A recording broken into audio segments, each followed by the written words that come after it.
ልጆች ተሰረቁ ምናምን የተባለው? እስኪ ንገሪኝ ሙሉ መረጃ እስከ አካባቢው። ቦታው ቦሌ አራብሳ ነው። ጃርሶ የሚባል ሰፈር ላይ ነው የምንኖረው። ከዛ ከኛ ሰፈር ብሎ ነው ልጆቹ በሚጫወቱበት ቦታ ላይ እየተጫወቱ ነበረ። ወደ ብሎክ 50 ስንት በሚባል ሰፈር ላይ ሜዳ ላይ እየተጫወቱ አፋቸው ላይ በሶፍት አስነኩብን ነው ያሉት። በሶፍት አስነክቷቸው ይዘዋቸው ሄዱ። ወላጅ ሲፈልጋቸው ልጆቹ መሸ አልመጡም። ከዛ ወላጆቹ ደግሞ እንትን በሚሉ ሰዓት ቢያው የሉም ልጆቹ። በቃ ጠፍተውባቸው ፍለጋ ጀመሩ። ከዛ እናትየው ፌንት ነቀለች። እናትየው ፌንት ነቅላ ሆስፒታል ገባች። እናትየው ሆስፒታል ገባች። ሆስፒታል ገባች። ከዛ እናትየው ሆስፒታል ገባች። ልጆቹ ደግሞ አድረው በራሳቸው ሰዓት ገና ናቸው። በራሳቸው ሰዓት ልጆቹ በቀዳዳ ቆርቆሮ በቆርቆሮ አራብሳ ውስጥ አጠገቡ ላይ ቸርች አለ ነው ያሉት ልጆቹን። እና እዛ ቤት ውስጥ ላይ ነው የተደበቁት ማለት ነው። ልጆቹን ወስደው አጋቾቻቸው ሳይቀበሉ በፊት ተቀባዮቹ ስላልመጡላቸው መሰለኝ በቤታቸው ቆርቆሮ ላይ ነው የዘጉባቸው። ቆርቆሮ በቆርቆሮ የሆነ ቤት ውስጥ አስቀምጧቸው። ከዛ ልጆቹ ብርድ ላይ አድረው ምናምን ወደ ራሳቸው ሲመለሱ ሲነቁ ቆርቆሮ በቆርቆሮ ቤት ውስጥ ነው ያሉት። ከዛ በቃ መውጫ ቀዳዳ ፈልገው በሆነች ቀዳዳ ላይ ሾልከው ወጥተው ከዛ ጠዋት ነው ወደ ወላጃቸው እንትን ብለው የመጡት ልጆቹ የተመለሱት ማለት ነው። ልጆቹ የተመለሱት ጠዋት ነው። ከዛ በቃ እናትየው እንደነገረች ሆስፒታል ገብታ ምናምን ነው አድራ ነው እናትየው ራሱ የነቃችው። በጣም ያሳዝኑ ነበር። ልጆቹ ህጻናቶች ናቸው። ቋንቋ ያቁም ኩናማ ናቸው። የኩናማ ልጆች ናቸው ልጆቹ። ተመልሰው ሄዶ ያን ቦታ እንኳን ለፖሊስ ለመጠቆም ቦታውን አያውቁም ልጆቹ። እድሜያቸው ሲወርቻቸው ላይ ምናምን አድርገውባቸው። ኦኬ እድሜያቸው ስንት አመት ይሆናል? እድሜያቸው የስንት አመት ይሆናሉ ህጻኖች? የ11 አመት ልጅ እና የ10 አመት ልጅ ናቸው ልጆች። እና በጣም ያሳዝናል። ይሄ ከመፈጠሩ በፊት ደግሞ እዛው ላይ የ9 አመት ልጆች ናቸው። እነሱም ወስደው ወንዝ ጋር ነው የጣሏቸው። ግን ምንም ነገር አላደረጓቸው። ራሳቸውን ያገኙት ከወንዝ ጋር ነው ከ3 ቀን በኋላ። ሌላ በተጨማሪ ከነዚህ ልጆች ሌላ ማለት ነው ከነዚህ ልጆች ውጭ በጣም ያሳዝናል ነው። በጣም ያሳዝናል። እና ወላጆች በዚህ ላይ ቢሰሩ ጥሩ ነበረ። ፖሊስ ምን ይሁን ብቻ አልገባንም። እኛ ልጆቻቸው ስለተገኙ ብቻ ለሌላው ልጆች ትኩረት እንዲደረግ ለፖሊስ ቢነገር እንትን ጥቆማ ቢያደርሱ ጥሩ ነበረ። በሰዓቱ አመልክተዋል ይመስለኛል።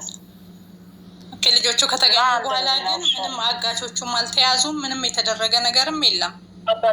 አጋቾቹም አልተያዙም። እነሱም ወደ ፍለጋ አልሄዱም። ልጆቹ አናውቅም አሉ። ቦታውን አያውቁም። ምክንያቱም ሲወስዷቸው ራሳቸውን አያውቁም ነበረ። ያሳዝናል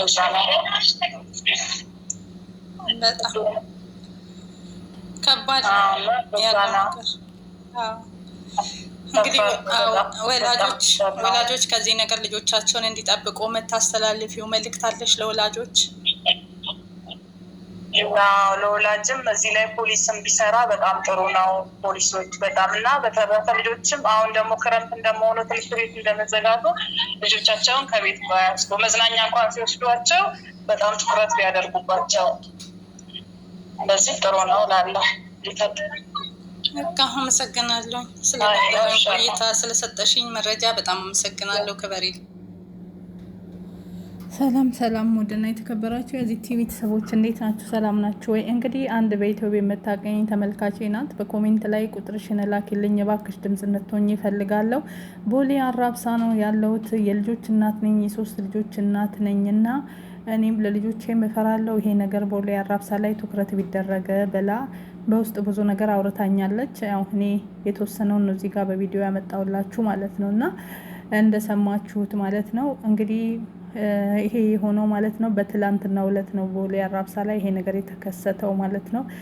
2 የኩናማ ልጆችን ወስደው በሶፍት አፋቸውን እፍና አድርገዋቸው እነዛን ልጆች ወስደው ቆርቆሮ በቆርቆሮ በሆነ ቤት ውስጥ ማለት ነው አስቀመጧቸው ዋናው ተቀባይ እስኪመጣ ድረስና ይሄም ደግሞ እየተደረገ ያለው ህፃናት በአሁን ሰዓት በተለይ አሁን አዲስ አመት ዘመን መለወጫ ስለሆነ የህፃናት ያው እንትናቸው ስለሚፈልግ ታውቃላችሁ። እዚህ ጋር መጥራት ባልፈልግም ቦሌ አራብሳ አንድ ጠንቋይ እንዳለች ከዚህ በፊትም በቪዲዮ ሰርተንላችኋል ማለት ነው። በፌዴራል ፖሊስ የምትጠበቅ የኦሮሚያ ባንዲራ ያለበት አንድ ቦታ ላይ እዛ ትልቅ ቤት ያለው እየተጠበቀች የምትኖር ትልቅ ጠንቋይ አለች ማለት ነው።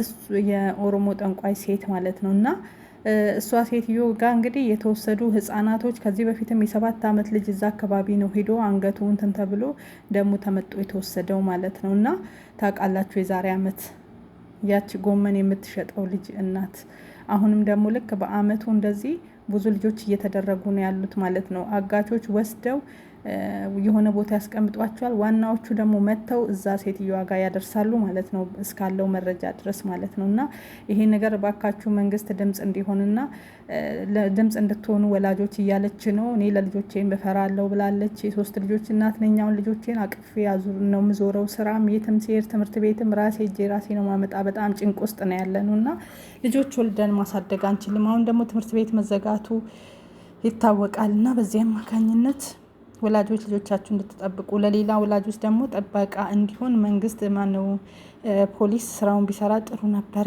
እያለች ትገኛለች እንደሰማችሁት። ሌላም ደግሞ የ9 ዓመት ልጆች እነሱም እንደዚሁ ተይዘው ታፍነው እነሱም ተገኝተዋል ማለት ዋናው ተረካቢያቸው እስኪመጣ ድረስ ወስደው የሚያስቀምጧቸው የሆነ ቆርቆሮ በቆርቆሮ የሆነ ቤት ውስጥ ነው ልጆቹን አደንዝዘው በመድኃኒት ማለት ነው ወስደው የሚያስቀምጧቸው። እና ስለዚህ ቦሌ አራብሳ ያላችሁ ወላጆች እባካችሁ ይህን ድምጽ ሰምታችሁ ሁላችሁም ሼርና ላይክ እያደረጋችሁ ለሚደርሰው አካል እንድታደርሱልን እንላለን። የወላጆች ድምጽ እንሆን ማለት ነው። ይሄ ያሁን የሰማችሁት ድምጽ እንግዲህ እንደሰማችሁት ስሟን እዚህ ጋር መግለጽ አልፈልግም። ዩቲዩብ ላይ የምታቀኝ እባክሽ ቁጥርሽን ላኪልኝ ስትል እኔም በውስጥ ቁጥሬን ሰጠዋት። ኮሜንት ላይ መጣ ከዛን ይሄንን ድምጽ ሁኝልኝ እስኪ ፍትህ በሉ እና እነዛን ልጆች አሁን አንደኛ አጋቾቹ አልተያዙም። ልጆቹ ግን ያው በቀዳዳ ሾልከው ወጥተው ወደ ራሳቸው አድረው ማለት ነው ህይወታቸው ከተመለሰ በኋላ መጥተዋል ብላለች። እንዲሁም ደግሞ እናት እንግዲህ አድራ ሁሉን የነቃችው ማለት ነው። አስቡ 2 ልጆቿን በአንድ ጊዜ ስታጣ የ10 ዓመትና የ9 ዓመት ልጅ ነው አይደል ያለችው። አስባችሁታል? የትኛዋም እናት በአንዴ ልጆቿ ሲሰረቁባት እና ይሄን እንደ ቀልድ ማየት የለባችሁም። ሁላችንም እባካችሁ ድምጽ እንሆን ማለት ነው። ቦሌ አራብሳ አዲስ አበባ ውስጥ እባካችሁ እዛ ሰፈር እየተወሰዱ ህፃናት እየተወሰዱ ለባዕድ አምልኮ እየተደረጉ ነው ያሉት ህፃናቶቹ ማለት ነው። በአሁን ላይ በተለይ በደንብ ጥንቃቄ አድርጉ። ይሄ ሰኔ አዲስ አመት እስኪገባ እስከ ቃቁሜ ድረስ የህፃናትን ደም በጣም ይፈለጋል። ስለዚህ ሁላችሁም እባካችሁ ልጆቻችሁን ጠብቁ፣ በደንብ ተጠንቀቁ፣ አስቡበት።